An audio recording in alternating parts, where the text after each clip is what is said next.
Mack, thank you so much for joining us. Would you like to introduce yourself and the work that you're doing? Yes, my name is Mack Okubo, and I'm working as a project director for Music for SDGs. This project is actually created to use the entertainment and music to enhance awareness of the United Nations Sustainable Development Goals. So we are having a lot of music events and musicals and entertainment opportunities actually to bring the people who are initially not interested in SDGs or climate actions, but those people would learn from our music events. So it's like education and entertainment getting together. So actually, tomorrow we are gonna have a very big event, like a 17-hour online event starting from 6 o'clock to 11 o'clock. So there'll be live streams at musicforsdgs.com, for spelled as in English. And we started from Tokyo, Japan, and we are going moving to Europe and Africa, and we have a grand finale in New York. And it's co-hosted by Glocher and IAAI as a part of Action Now. So Milo is helping us organizing this event. And today we have a very good promotion video posted by Megan Picciano, is currently starring as a Christine Daae of the Phantom of Opera in a Broadway. So even the Broadway star is will be joining us. We have a core from Africa. It's a champion who had never defeated since 2009. The top core team is joining from Africa, and we are trying to enjoy ourselves, but also each section we have a different message on the different SDGs, including climate action. So we would like you to join us. It's gonna be a live stream by Facebook and also YouTube, but it's very easy to remember musicforsdgs.com. So we are happy to have this. So this is kind of opportunity. And also, I'd like to share some other business stuff. So I'm also have a different hat. I'm chairing the working group in APEC.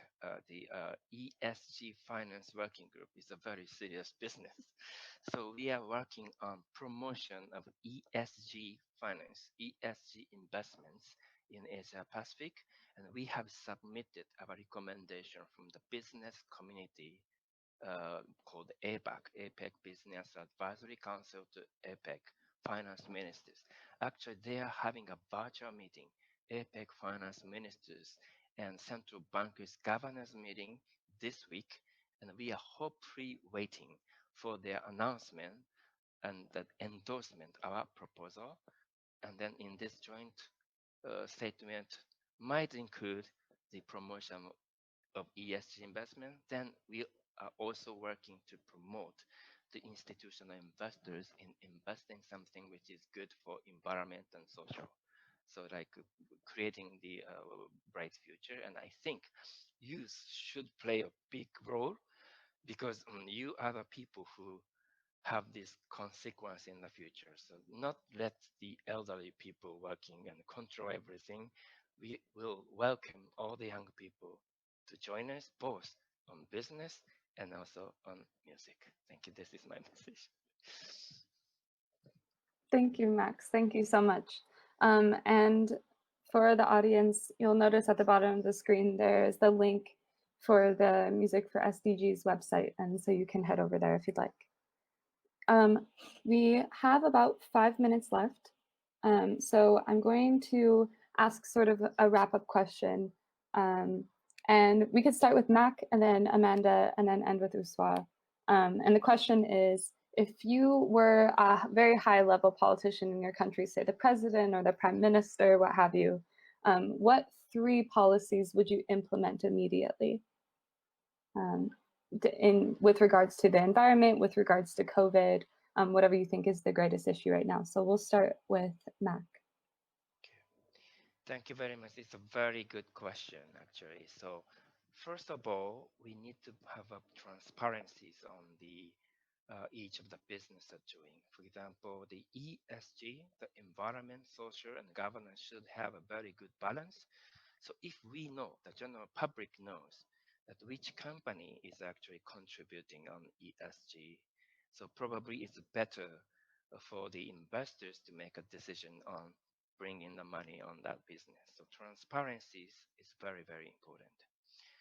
The secondly, so for example, we can have a collaboration and communication. We can have an innovative combination of a different business. For example, as just like we are combining the music and also the business in one place to jointly organize something, and we can bring the environment and social matters, because climate action is not merely for the purpose of reducing the CO2. There are a lot of different matters are related. So if you have climate actions, that would improve the health of the people. That would improve, and also that would be good in long run for the economy.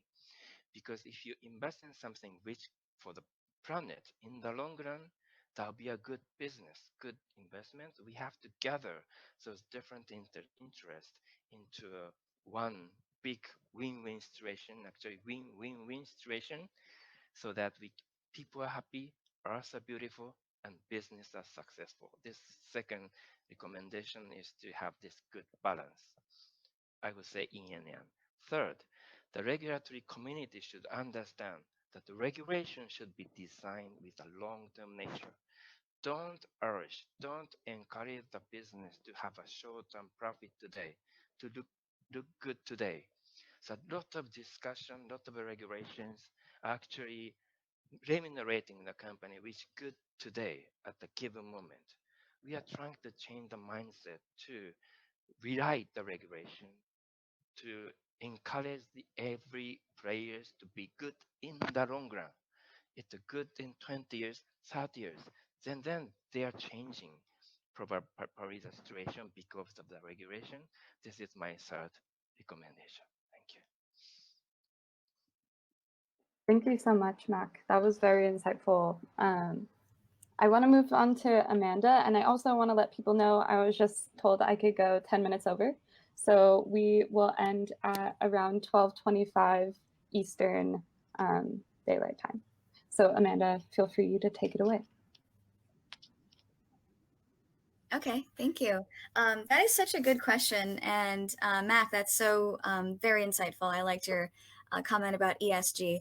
I work with government, and I guess I should really think about what if I ever became a politician, that what I would do.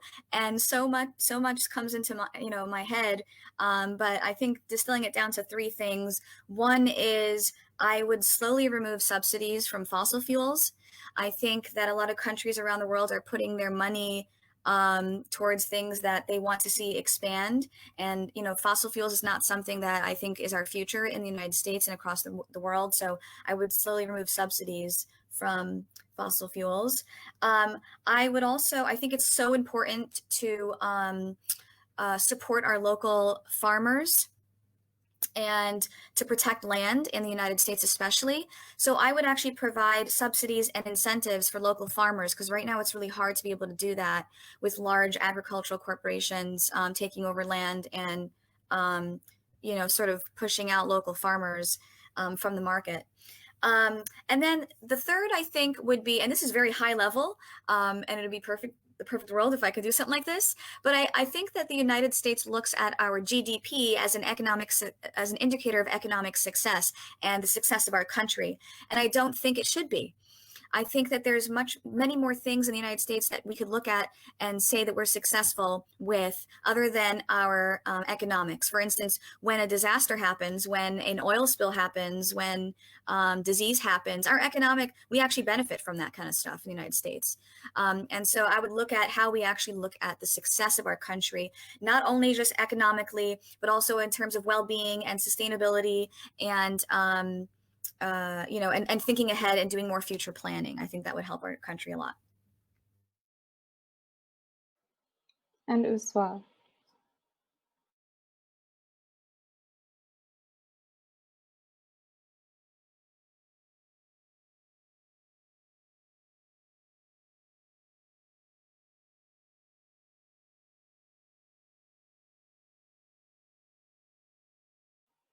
Uswa, I think that you're muted.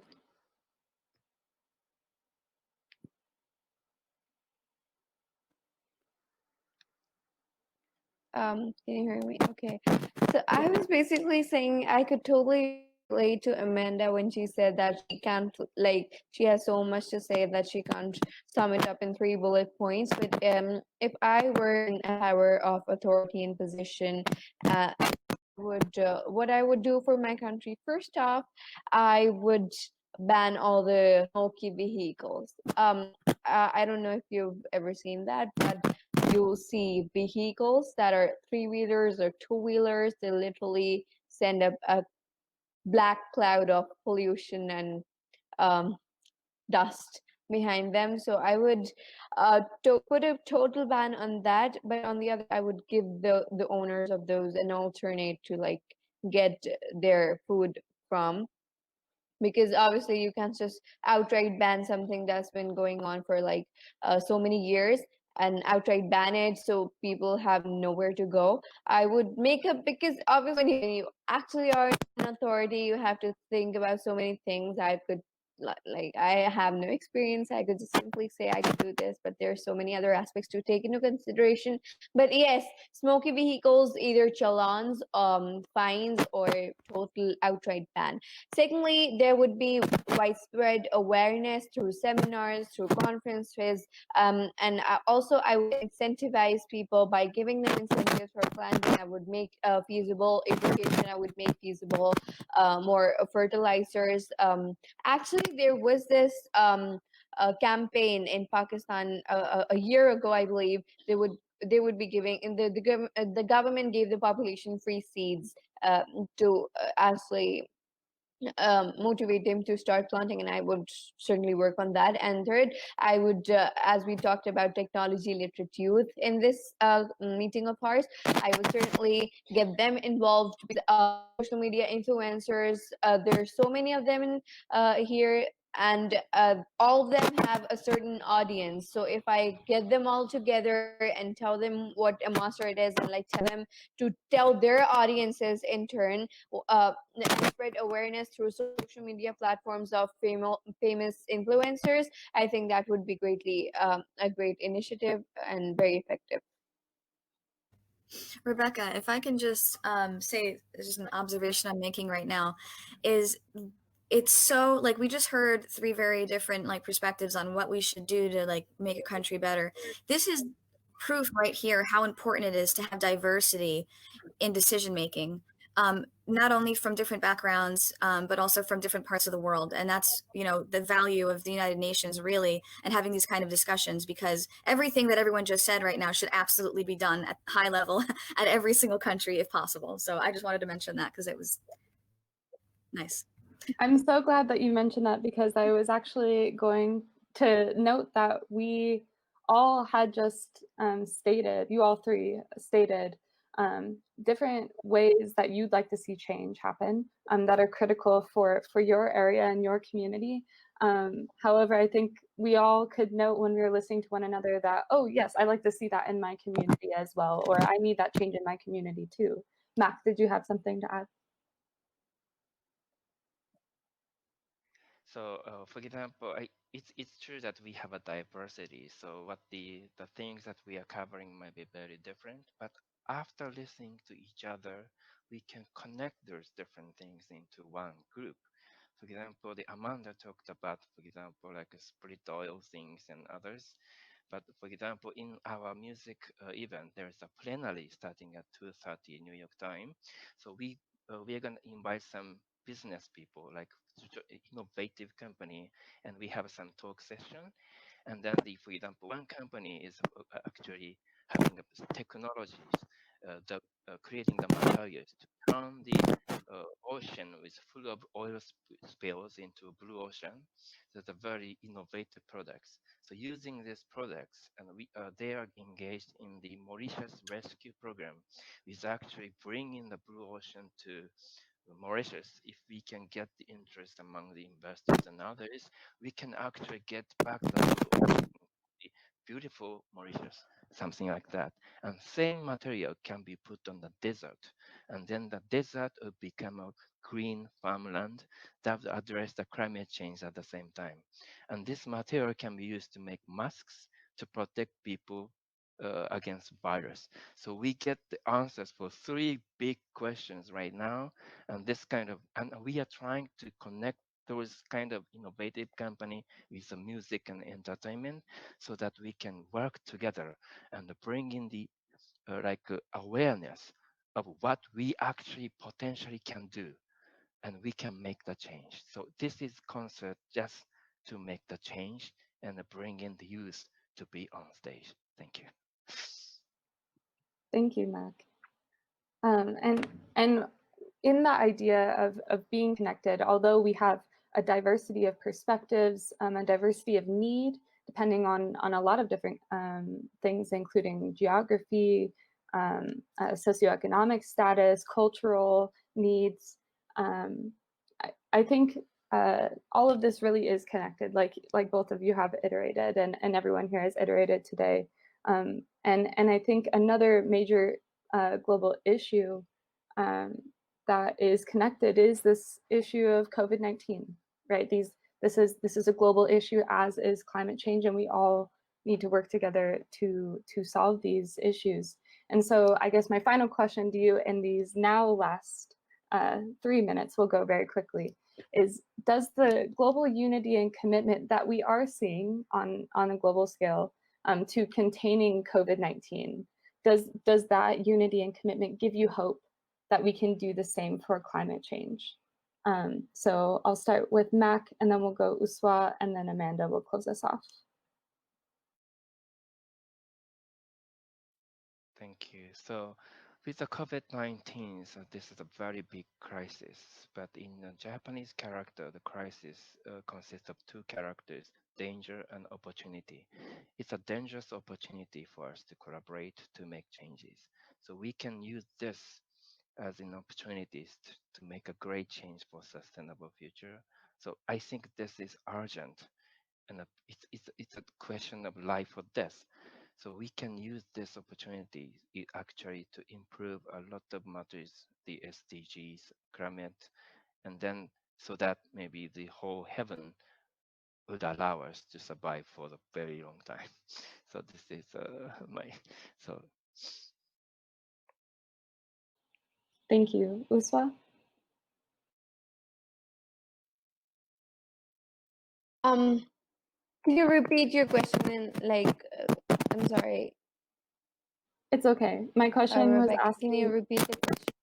yes, so the question is, does the global unity and commitment to containing COVID-19 give you hope that we can do the same for climate change?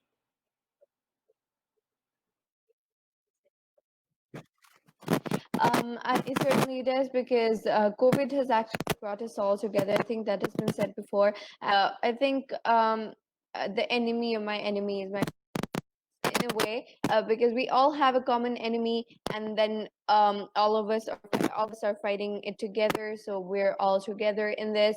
And also, I believe that how COVID was mainstream media, social media, and print media, it was all over there, and so people know about it. I also wanted to add this one point in my conversation today, that if climate change can be so much discussed on, like, on social media and mainstream media all the time, if media puts so much stress, a lot of stress on climate change, stress that it actually deserves, I think more people will know about it, because it's invisible, just like COVID is. But since there's been so much awareness about COVID, like death toll 24/7, the red, the 27, the death toll and stuff, I think if that can be done for COVID-19, because it's I think at a similar level, I think that would be great. This is my message. Thank you. And Amanda, wrap us up. Yes, in short. Yes, in short, yes. I believe what is happening right now is showing us that we can come together as a community. And the main reason why we are, suppressing this this virus the best that we can is because we're looking out for one another. And I think that's all about climate change, is about, solutions, is about making sure that, future generations are okay, but also people that are living in vulnerable communities, people that are living near the coast. We're looking out for our fellow humans on the planet. And I think COVID-19 has shown us that we can do that successfully. Thank you all very much. This has been such an informative session. I know that we've been seeing a lot of comments praising you all and thanking you all for being here, but I would also like to thank everyone who's attended this session and wish you all the best of luck in your endeavors. And we will hopefully see each other all soon in person, hopefully in the coming year or two, and further our pursuit to end climate change and build a future that really is sustainable for all people. So thank you so much for being here. Thank you. No worries. Rebecca. Thank you very much. Thank you, Mac. And thank you, Uswa and Amanda, very much. Bye. Bye-bye.